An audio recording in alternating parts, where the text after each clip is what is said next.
भगवान की कथा सुन रहे हैं। कौन जानता है कौन कहाँ से आया है और कौन कहाँ जाएगा। ऋग्वेद की घोषणा है। और जो कल की कथा में हम लोग सुने कि जो ये संसार रूपी जो वृक्ष है, इसका वास्तविक स्वरूप का बोध नहीं हो पाता है। इसका आदि अंत और निरंतर अस्तित्व को भी ठीक से मनुष्य जान नहीं पाता है।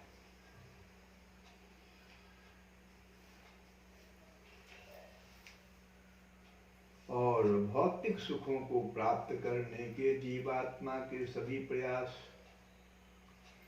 केवल वृक्ष की जड़ों को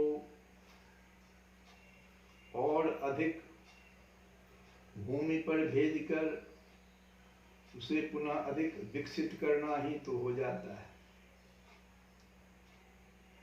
फिर मनुष्य की जो कामना है, वो कामना के बारे में भगवान जो है अर्जुन को सावधान कर रहा है। इस वृक्ष को काटने वाला शस्त्र जो है वो विरक्ति है, और इस विरक्ति रूपी शस्त्र को आत्मज्ञान से पहले निर्मित करना है कि मैं शाश्वत आध्यात्मिक जीव हूं, मैं भौतिक शरीर नहीं हूं। इस बात को पहले आप विकसित कीजिए। यही है आत्मज्ञान। मैं शाश्वत आध्यात्मिक जीव हूं, मैं भौतिक शरीर नहीं हूं।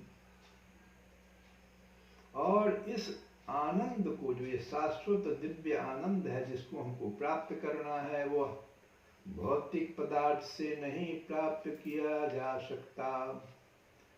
और ऐसी बात जैसे समझ में आएगी तो भौतिक इच्छाओं को यह सोचकर प्रश्रय दिया कि मैं शरीर हूं, या तो सिर्फ असीमित कामनाओं, लोभों को जन्म दिया, जिसकी पूर्ति न होने पर क्रोध तथा ज्ञानता ही तो बढ़ी, बुद्धि भ्रमित हुई और हम इस संसार के जन्म मृत्यु चक्र में फंस गए।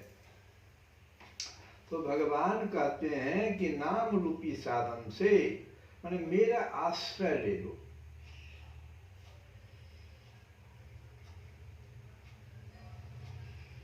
मेरा आश्रय ले लो, क्योंकि जैसे सशक्त शस्त्र से, विरक्ति रूपी सशक्त शस्त्र से तुमने जड़ काट दिया, वृक्ष को काट दिया, तो इसके आधार को तुम जान गए, जो कि परम प्रभु है, जिन्होंने ब्रह्मांड की गतिविधियों का अनादिकाल से उसके प्रवाह को बनाए हुए हैं, और उन्हीं की शरण हमें ग्रहण करनी है। फिर तो जैसे भगवान की शरण हम ग्रहण करेंगे, फिर कोई संसार में लौट कर नहीं आता है। वही तो मुक्ति है। युधिष्ठिर ने कहा कि सब व्यक्ति के हाथ में मुक्ति है, वो करे तो पहले। एक चीज और है, अभी जो वर्तमान समय महीना जो चल रहा है, वो भोले बाबा का समय है, श्रावण महीना है। तो हम लोग भोले बाबा का एक सुंदर पहले भजन सुने, फिर इस कथा को थोड़ा सा और आगे बढ़ाएंगे।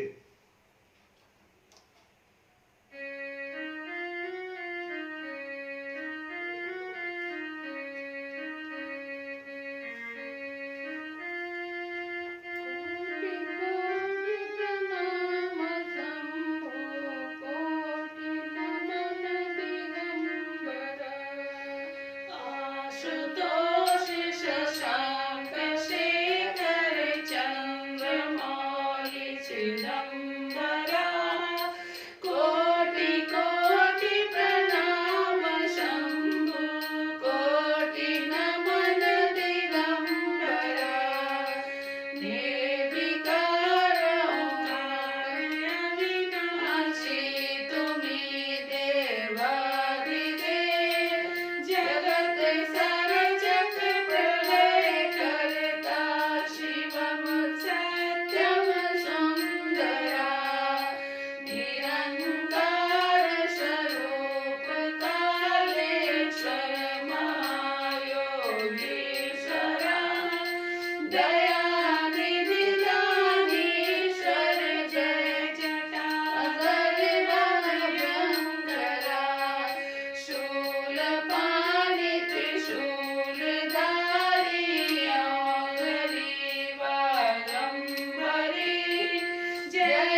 जपता रहे पंचाक्षर। तो भोले बाबा के सुंदर भजन को हम लोग सुने। जो कथा हम सुन रहे हैं कि ये मानव शरीर पारस मणि है, इसको व्यर्थ नहीं गंवाना है। इसी मनुष्य शरीर में रहकर हमारे संतों ने ईश्वर की प्राप्ति की है। माया के जो अजेय शत्रु हैं, काम क्रोध लोभ मोह मद मत्सर, सबको जीता है। तो हम भी इस बात को समझें, तीन चीज बड़ा दुर्लभ है। एक तो मानव शरीर, दूसरा कहते हैं मनुष्यत्वं मुमुक्षत्वं सज्जनानंद संगति। ये तीन चीज बहुत दुर्लभ, अति दुर्लभ माना गया है। मनुष्य का शरीर भी मिले और मनुष्यता नहीं आए। दूसरा है मुमुक्षत्वम, मनुष्य का शरीर मिल गया और मोक्ष प्राप्त करने की इच्छा नहीं मिली। और तीसरा कि सज्जनों की, मतलब साधु संतों की संगति हमें प्राप्त नहीं हुई। ये तीनों महादुर्लभ। और इन तीन दुर्लभ के लिए हम प्रयत्न करें। 84 लाख भटके, मनुष्य का शरीर मिल गया। अब थोड़ा सा मोक्ष प्राप्त करने की इच्छा जागृत करें, जिज्ञासा। हमको मोक्ष प्राप्त करना है। भगवान राम को अपना इष्ट तो सब बनाना चाहते हैं, लेकिन भगवान राम से हम लोगों ने एक चीज नहीं सीखा। बराबर हम लोग अपने बड़े बुजुर्गों से इसको सुनते थे कि भगवान राम मर्यादा पुरुषोत्तम।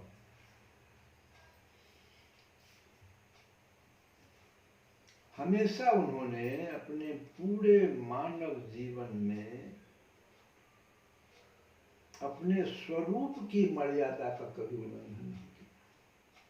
ये स्वरूप की मर्यादा क्या है जिसका उल्लंघन हम लोग करते हैं? भगवान राम को कहते हैं इष्ट बना रहे हैं। नाम जप में भगवान राम को हम लोग इष्ट मानकर उनके नाम का सुमिरन करते हैं। ध्यान देने की बात है,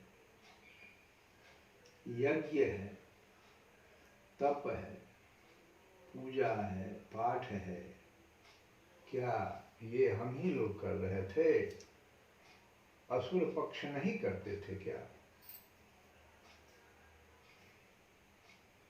लंका में ये नहीं हो रहा था? रावण की ही बात लीजिए आप, अगर वो कैसा यज्ञ कर, माता श्री का यज्ञ, जिसमें बलि देना है उसको, वो विधिवत कर रहा था। और वह यज्ञ करके, तप करके, रावण कितना तप किया, कुंभकर्ण कितना तप किया, मेघनाथ किस किस प्रकार की पूजा नहीं वो जानता था। लेकिन सारे इन साधनों का प्रयोग तो किया और शक्ति भी प्राप्त किया, लेकिन चूंकि अपने स्वरूप की रक्षा वो लोग नहीं कर रहा था,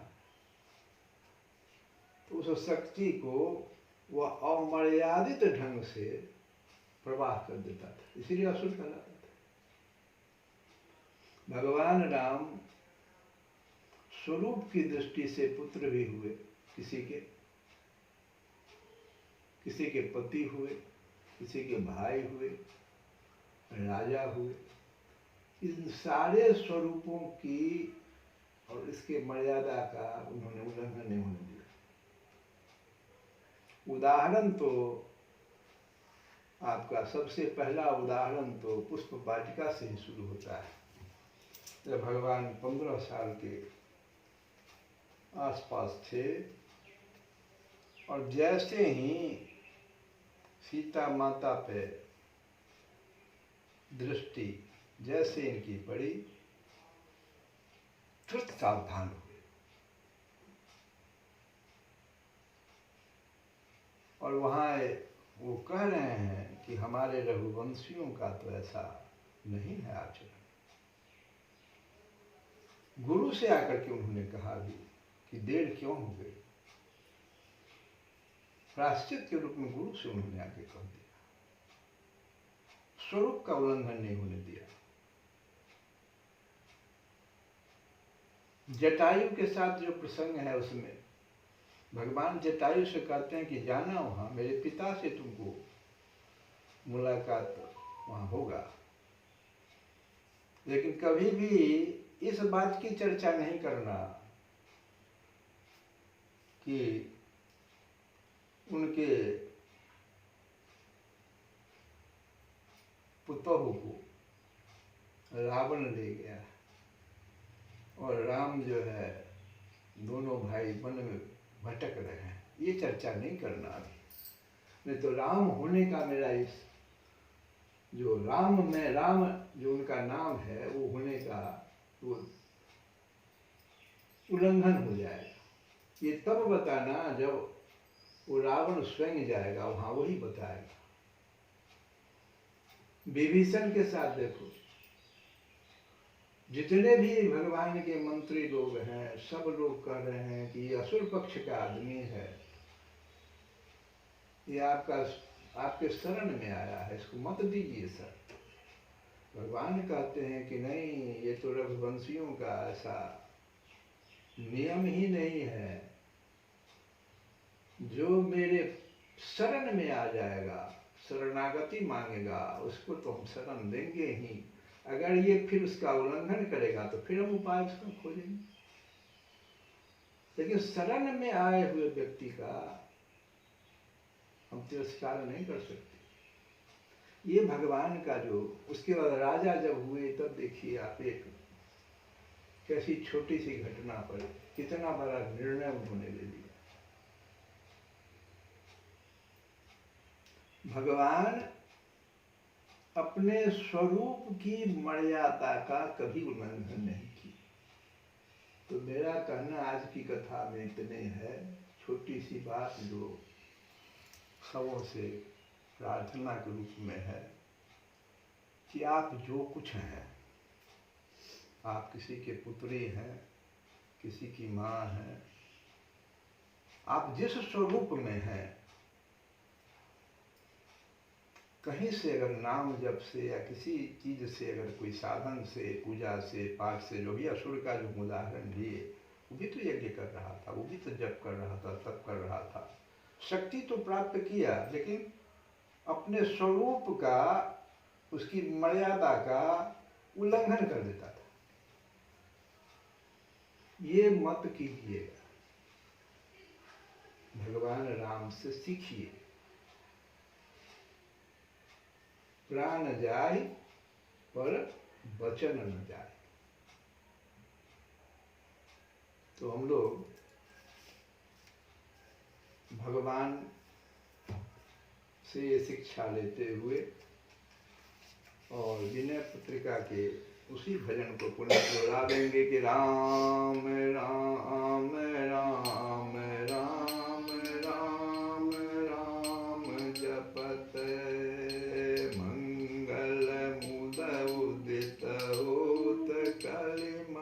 छल छपत। काल कर्म गुण सुभाव सबके शीस तपत। राम नाम महिमा की चर्चा चले चपत। चर्चा चले चपत।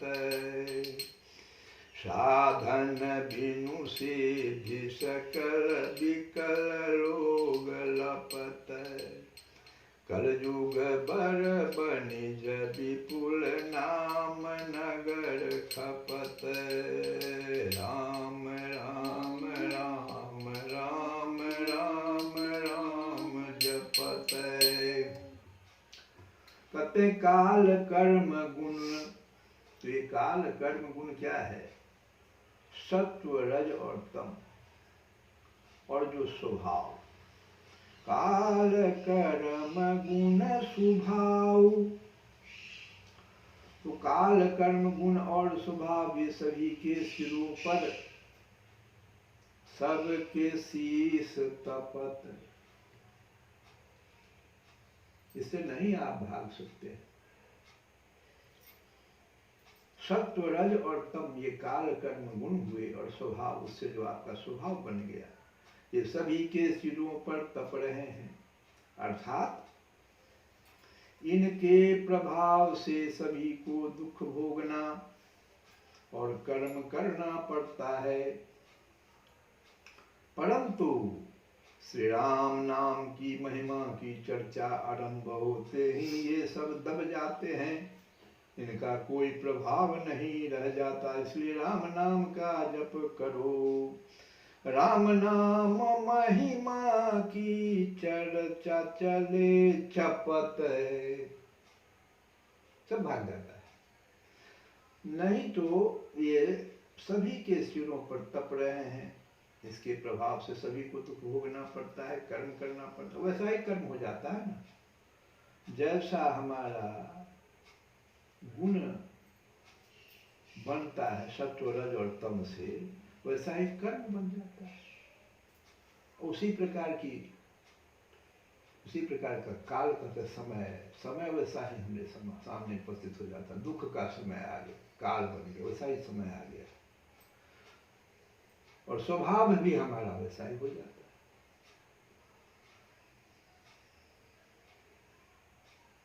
भगवान के नाम की महिमा की चर्चा आरंभ होते ही ये सब दब जाते हैं, इनका कोई प्रभाव नहीं रह जाता।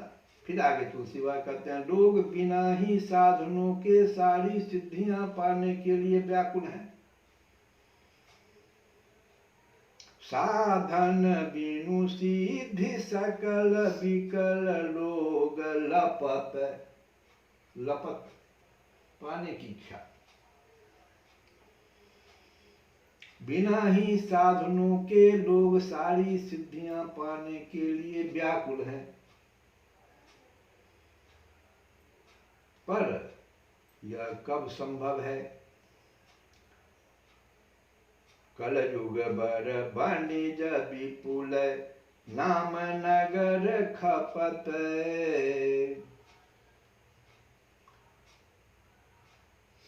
हाँ, कलयुग का ढेर वणिज व्यापार, माल मत्ता, नाम नगर में खप जाता है। अर्थात कलयुग का पाप समूह राम नाम के प्रताप से नष्ट हो जाता है।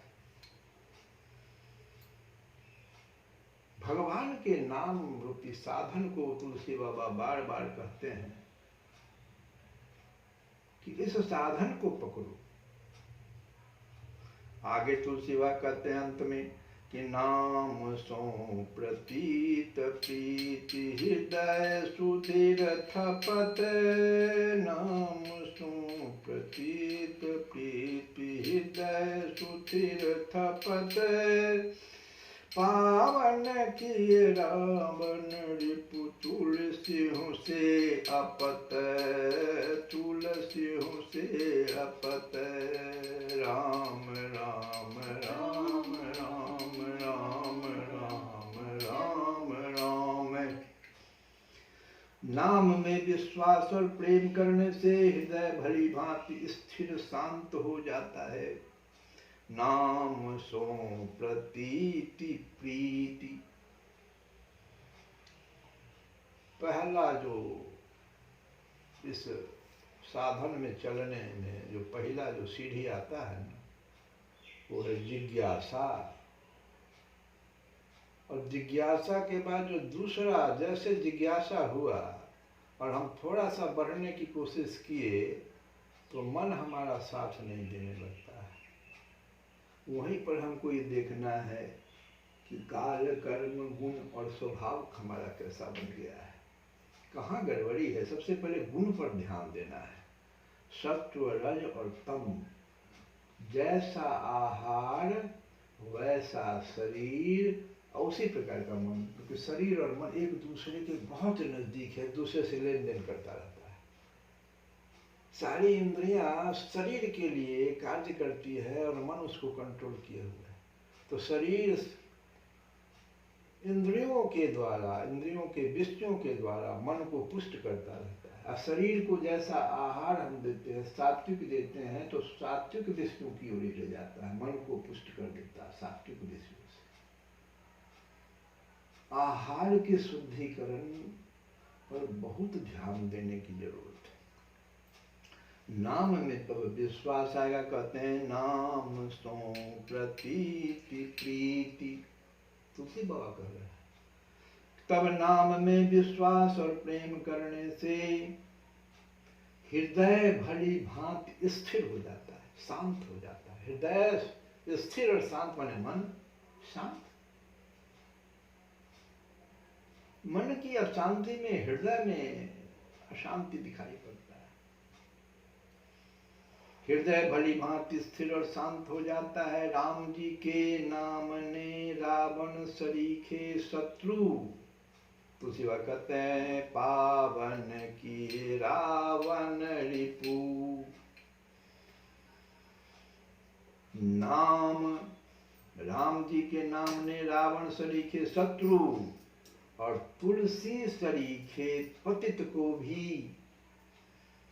तुलसी हूँ से अपत, तुलसी हूँ से अपत, राम राम राम राम राम राम राम राम राम राम जपत। मंगल मुद उदित होत, कलिमल छल छपत, कलिमल छल छपत। श्री कृष्ण गोविंद हरे मुरारे, नाथ नारायण वासुदेव।